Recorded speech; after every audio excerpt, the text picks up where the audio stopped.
So a great way to get started with drawing lots and lots of different fashion designs is to use a body template. And I'll show you guys how to do that. So first I'm going to set up by drawing a person's body. It's just a very simple body, very simple sketch, facing frontwards and starting out with a pencil. So let's draw the head in. So I'm just going to use a square like this, line down the middle,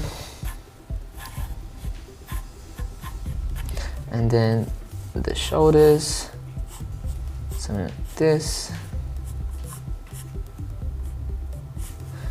and then the armpits, the navel, and so just quickly sketching in a body. So the thighs and the knees.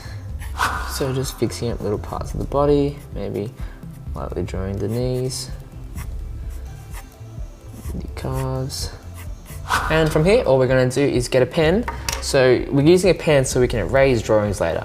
And we're just going to go over the outlines and draw in our template of a person. So like this. Like this. And that's going to be our template for a person. And then we can erase the lines quickly. And just like that, you've got a body template.